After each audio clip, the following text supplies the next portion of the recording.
Hey guys, welcome to target Sarkari Naukri. मैं Harshad Ali. Super TET 2020 की तैयारी में आज हम शुरुआत कर रहे हैं एक नए विषय की, जिसका नाम है विज्ञान यानी कि साइंस। विज्ञान में हम फिजिक्स, केमिस्ट्री और बायोलॉजी यानी भौतिक विज्ञान, रसायन विज्ञान और जीव विज्ञान, इन तीनों विज्ञानों का अध्ययन करेंगे। आपका जो सुपर टेट आ रहा है इस बार, वो सुपर टेट है जूनियर लेवल का, जिसमें क्लास 6 से 8 तक के लिए आप जो है शिक्षकों की भर्ती की जाएगी। जैसे आप टेट देते हैं, जैसे आप टेट का एग्ज़ाम देते हैं, प्राइमरी लेवल का अलग होता है, जूनियर लेवल का अलग होता है, ठीक उसी के जैसा है। तो इसमें आपको साइंस भी पढ़ना है और एसएसटी भी पढ़ना है। जो दोनों वर्गों के अभ्यर्थी हैं, उन दोनों को ये विज्ञान भी पढ़ना है और साइंस भी पढ़ना है। तो इसको हम शुरू कर रहे हैं। वीडियो को प्लीज़ आपसे रिक्वेस्ट है, लाइक कर दीजिए और इसको शेयर भी कर दीजिएगा। इस कोर्स का कंप्लीट होना, पूरा होना आपके ऊपर डिपेंड है। हम बहुत बेसिक से, ज़ीरो लेवल से सारी चीज़ों को लेकर के चलेंगे। एक एक चीज़ आपको यहाँ समझ में आएगी और एग्ज़ाम में भी क्वेश्चंस डेफिनेटली लगाएंगे, सीखेंगे भी आप यहाँ से, दूसरों को सिखाएंगे भी। तो शुरू करते हैं। सबसे पहले बात करेंगे इन तीनों विज्ञानों में हम जो शुरुआत कर रहे हैं वो बायोलॉजी से यानी जीव विज्ञान से कर रहे हैं। सबसे पहले हम जो सब्जेक्ट, जो विषय हमारा जीव विज्ञान, इसको समझेंगे कि है क्या ये। जीव विज्ञान को इंग्लिश में आप बायोलॉजी कहते हैं। इसको हम जो है दो टर्म्स में जब ब्रेक करते हैं, बायो और लोगस। बायो का मतलब एक्चुअली होता है जीवन यानी कि लाइफ। बायो का मतलब होता है जीवन यानी कि लाइफ। तो हम कह सकते हैं कि बायोलॉजी जो टर्म है, बायोलॉजी किससे रिलेटेड है? ये जीवन के अध्ययन है, जीवन के अध्ययन से संबंधित है, यानी study of life is called as biology. अब लाइफ यानी जीवन को, इस टर्म को समझेंगे। ये जीवन जो है, ये लाइफ जो टर्म है, ये किससे रिलेटेड है? जितने भी लिविंग ऑर्गेनिजम्स हैं, जितने भी धरती पर, अर्थ पर जितने भी सजीव हैं, सजीव कौन होंगे? जैसे जितने भी जीव जंतु हैं, जानवर हैं, पेड़ पौधे हैं, सूक्ष्म जीव हैं, ये सब सजीव कहलाते हैं। और जो लाइफ है, जो जीवन है, वो इन्हीं सब से जुड़ा हुआ है। ठीक, तो हम कह सकते हैं कि study of life is called as biology, या फिर आप ऐसे कह सकते हैं कि जीवन का अध्ययन ही क्या बायोलॉजी कहलाता है। और अगर इसको टेक्निकल डेफिनेशन की तरफ जाएं तो इसको हम कहेंगे study of living organisms is called as biology. जीवधारियों का या फिर सजीवों का या फिर जीव जंतुओं का अध्ययन ही क्या कहलाता है? बायोलॉजी कहलाता है। तो ये एक क्वेश्चन बनता है एग्जाम में। एक एक पॉइंट में एक एक क्वेश्चन बना हुआ है, बहुत ध्यान से देखते चलिएगा। इसमें इसी शब्द से, इस जीव विज्ञान शब्द से एक क्वेश्चन और जुड़ा हुआ है। जो जीव विज्ञान शब्द है, ये, इस शब्द को किसने दिया है? इस टर्म का इस्तेमाल सबसे पहले किसने किया?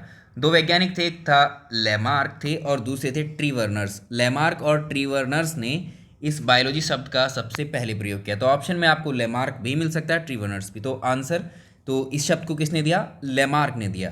अब आपसे पूछता है कि जीव विज्ञान के जनक या फादर ऑफ बायोलॉजी या जीव विज्ञान के पिता कौन कहलाते हैं?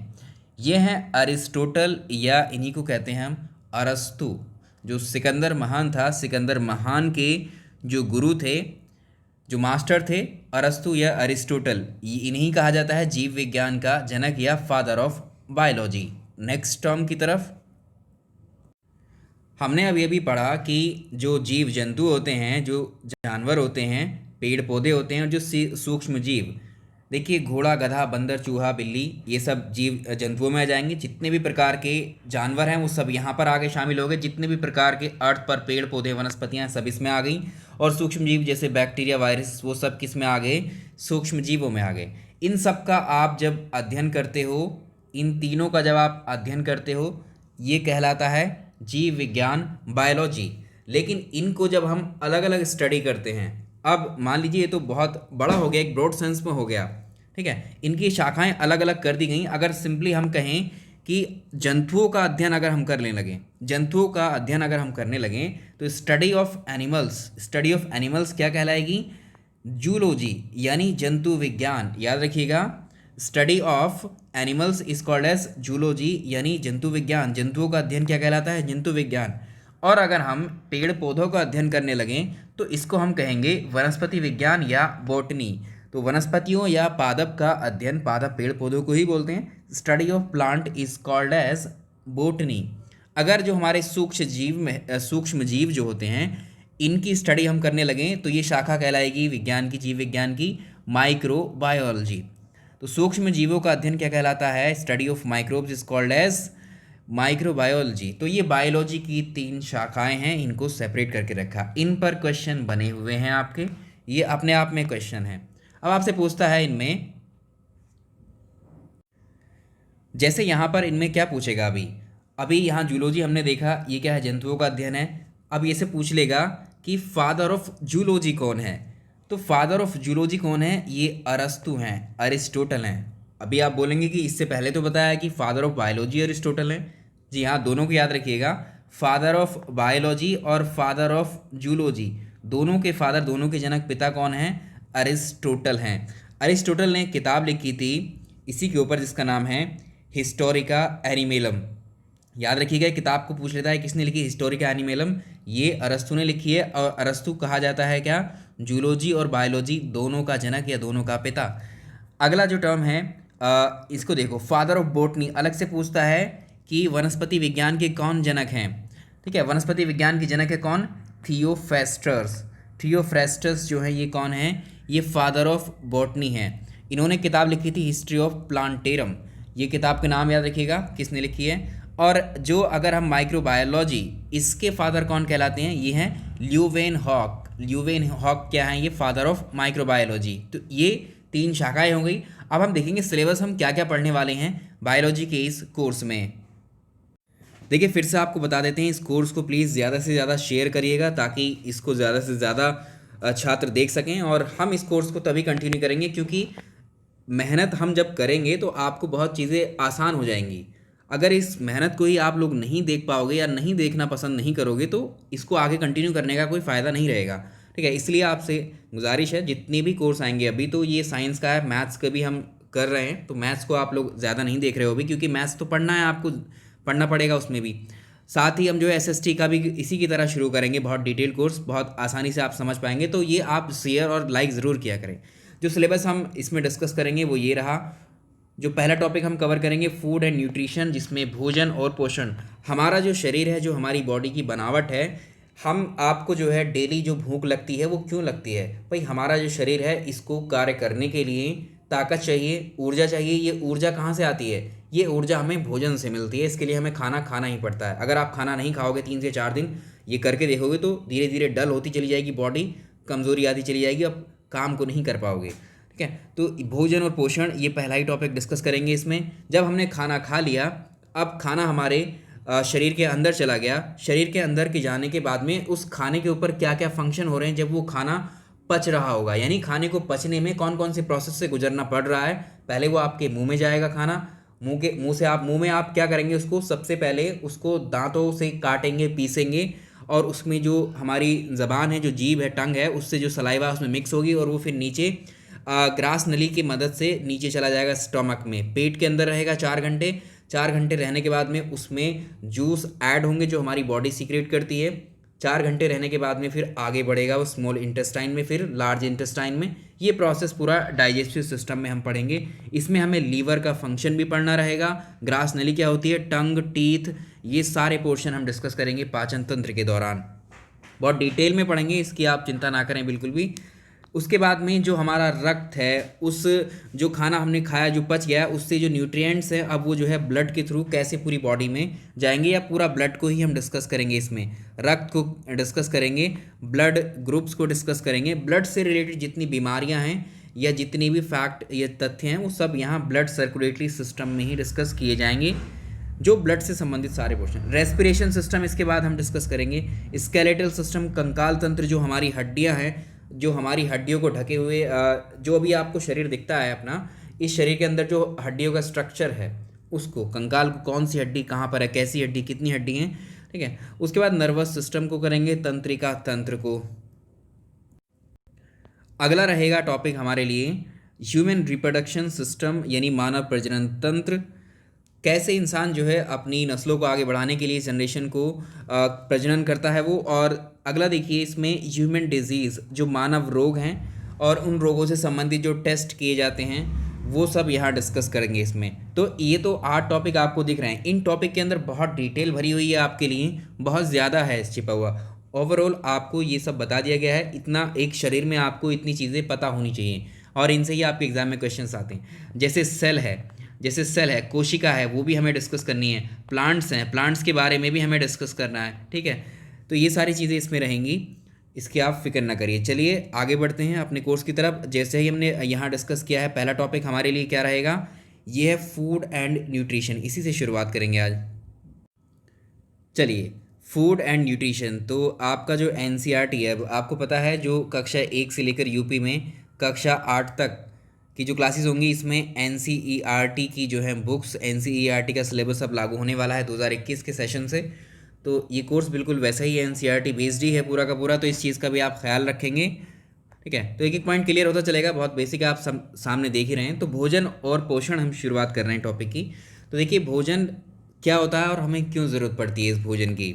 हमारा जो शरीर है, इसको सुचारू रूप से चलाने के लिए, इसके मेंटेनेंस के लिए हमें जो है खाना लेना ज़रूरी होता है। दिन भर की दैनिक क्रियाओं को करने के लिए हमें जो ईंधन की ज़रूरत होती है, उसे ही हम क्या कहते हैं, फूड। तो फूड में क्या क्या आता है, आप अनाज खाते हैं, ठीक है।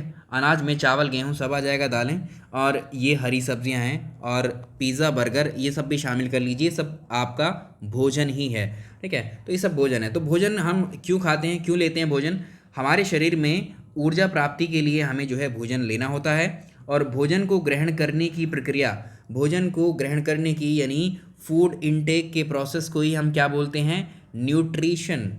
फूड इनटेक की प्रक्रिया को या प्रोसेस को ही हम क्या बोलते हैं, न्यूट्रिशन। तो याद रखेंगे, process in which food intake to gain energy for our body is called as nutrition.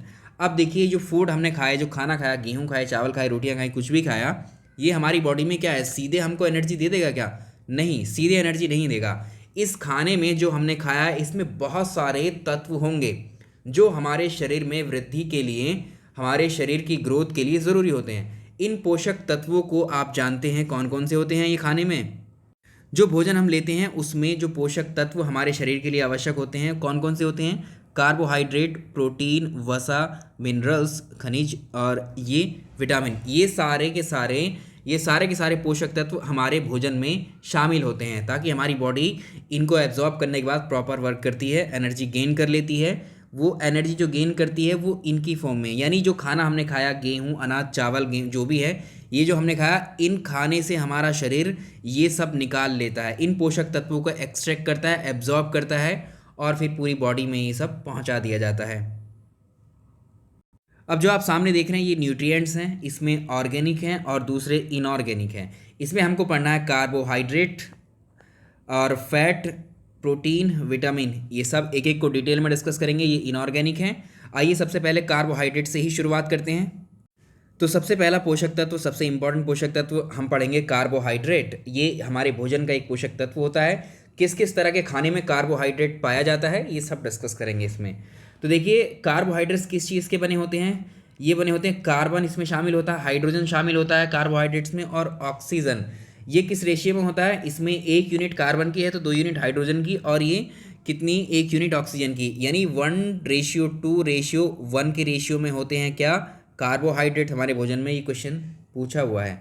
जो हमारा शरीर है, हमारे शरीर को अत्यधिक ऊर्जा कौन देता है, याद रखिएगा, हमारे शरीर को अत्यधिक सबसे ज़्यादा ऊर्जा मिलती है कार्बोहाइड्रेट से। तो हमारे शरीर की 50 से लेकर के 80% तक ऊर्जा कार्बोहाइड्रेट से ही मिलती है। और हमारी बॉडी को जो डेली नीड है, प्रतिदिन है, वो 350 से 450 ग्राम कार्बोहाइड्रेट की आवश्यकता होती है, एक बैलेंस डाइट की अगर आप बात करते हैं। तो कार्बोहाइड्रेट का सबसे अच्छा स्रोत आप क्या कह सकते हैं, किसको कह सकते हैं, ओट्स हैं, जिसे आप दलिया कहते हैं, बहुत अच्छा सोर्स माना जाता है किसका, कार्बोहाइड्रेट्स का। चलिए नेक्स्ट देखते हैं। यहाँ से क्वेश्चन बनेगा आपको कि कार्बोहाइड्रेट्स कितने प्रकार के होते हैं। ये 3 टाइप के कार्बोहाइड्रेट्स होते हैं, जिसमें मोनोसैकेराइड हैं, डाइसैकेराइड हैं और पॉलीसैकेराइड हैं। अब ग्लूकोज की मात्रा के अकॉर्डिंग इनको पोली, डाई और मोनो बोला जाता है। देखते हैं इसको।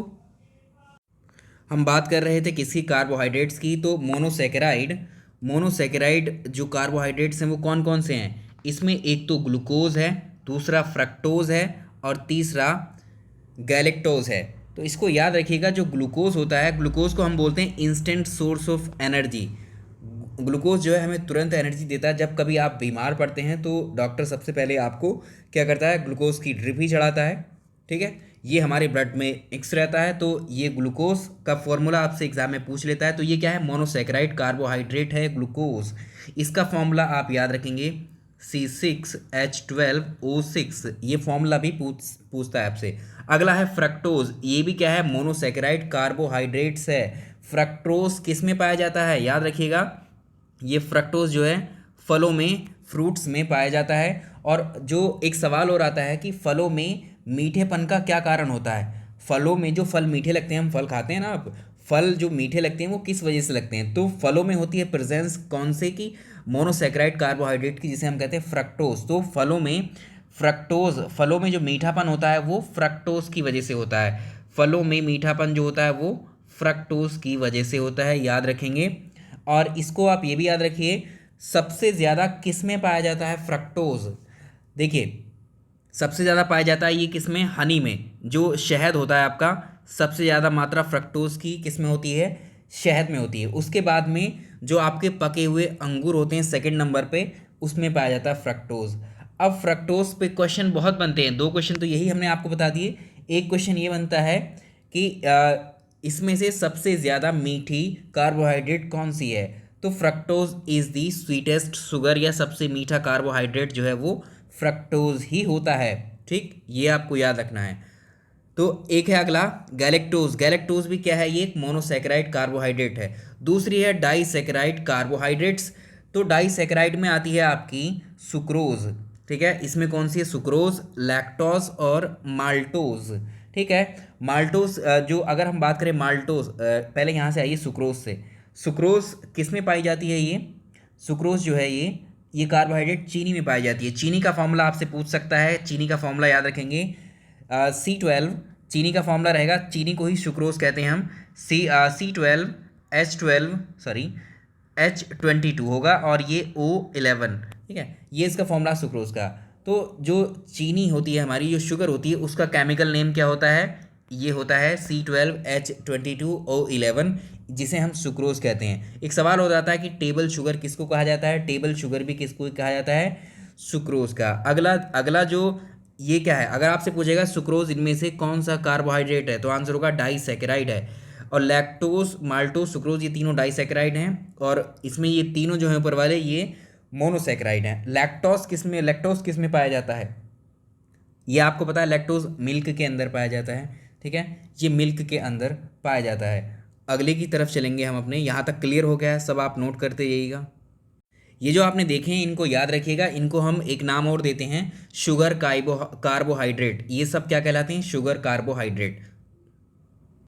जो पॉलीसैकेराइड्स कार्बोहाइड्रेट होते हैं, ये एक्चुअली ये होते हैं नॉन शुगर कार्बोहाइड्रेट। जैसे स्टार्च की हम बात करें, स्टार्च किस में मिलेगा, स्टार्च किस में पाया जाता है, आलू में पाया जाता है। ये स्टार्च किस में पाया जाता है, आलू में। और ये किस में पाया जाता है, राइस यानी चावल में पाया जाता है। अगला है सेल्यूलोज, तो सेल्यूलोज ऐसा कार्बोहाइड्रेट है, पॉलीसैकेराइड कार्बोहाइड्रेट है, इसे जो हमारी बॉडी है इसको पचा नहीं पाती, इसको डाइजेस्ट नहीं कर पाती। क्वेश्चन पूछा गया है इनमें से कौन सा कार्बोहाइड्रेट ऐसा है जिसको हमारा शरीर नहीं पचा पाता है।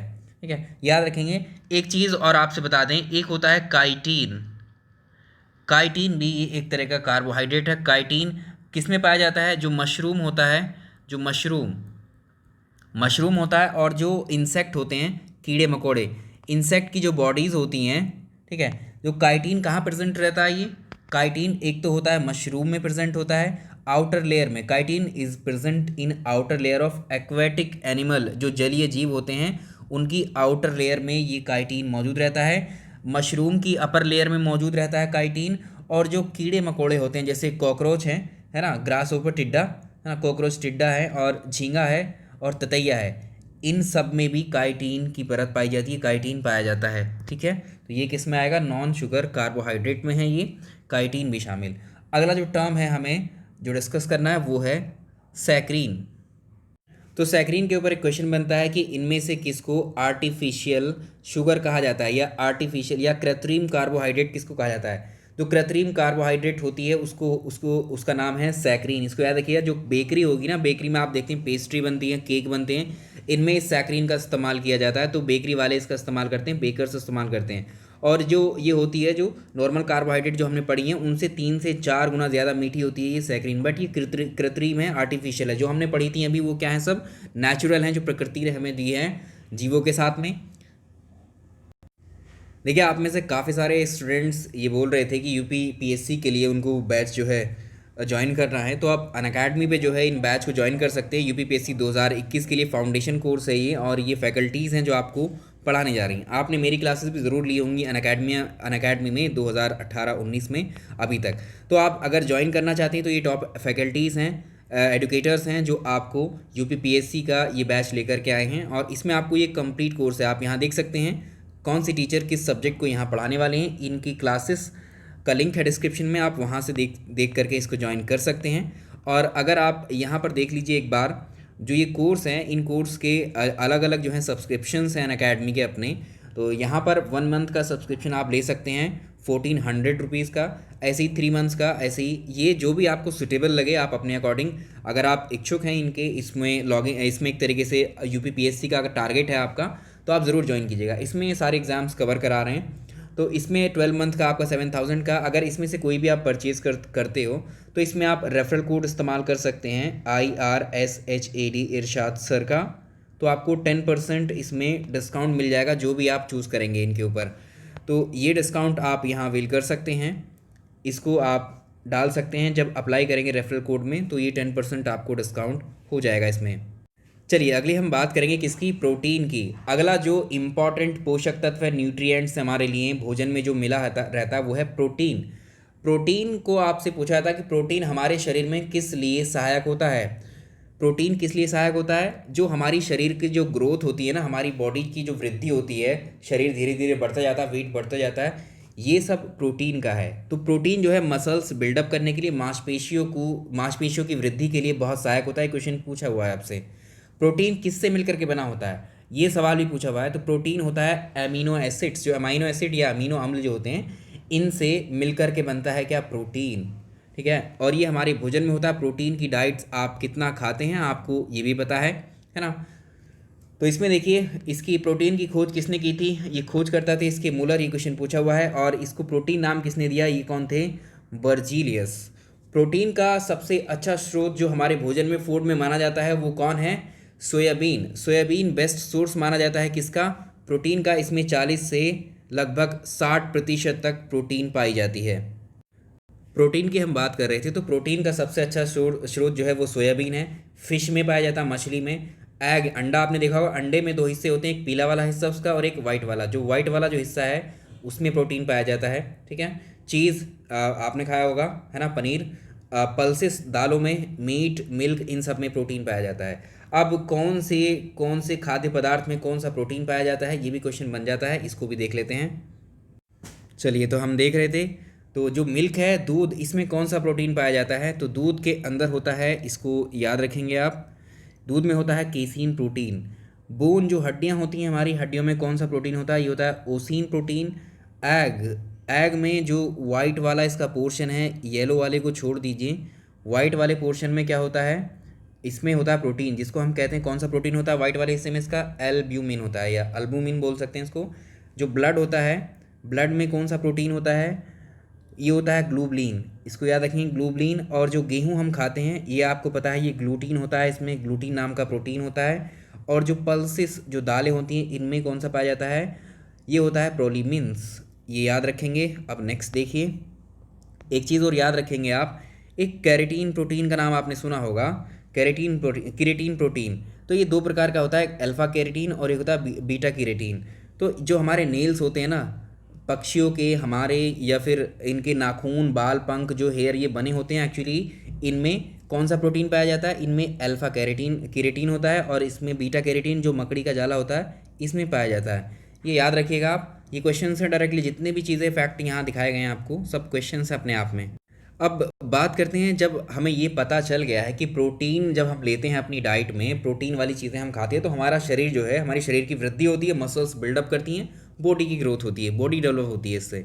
अगर ये इसकी कमी हो जाए, डेफिशिएंसी हो जाए, मान लीजिए प्रॉपर प्रोटीन हमें ना मिले हमारे भोजन में, तो इससे 2 बीमारी होती हैं। एक होती है क्वाशिरकोर, एक होती है क्वाशिरकोर ठीक है, ये बीमारी पूछता है कि प्रोटीन की कमी से इनमें से कौन सी बीमारी होगी। आंसर होगा क्वाशिरकोर। ठीक है, ये ज़रूर याद रखना है, एग्जाम में पूछ लेगा, ये पूछे हुए हैं। तो ये अडल्ट में होती है, जो वयस्क होते हैं, बड़े लोगों में होती है।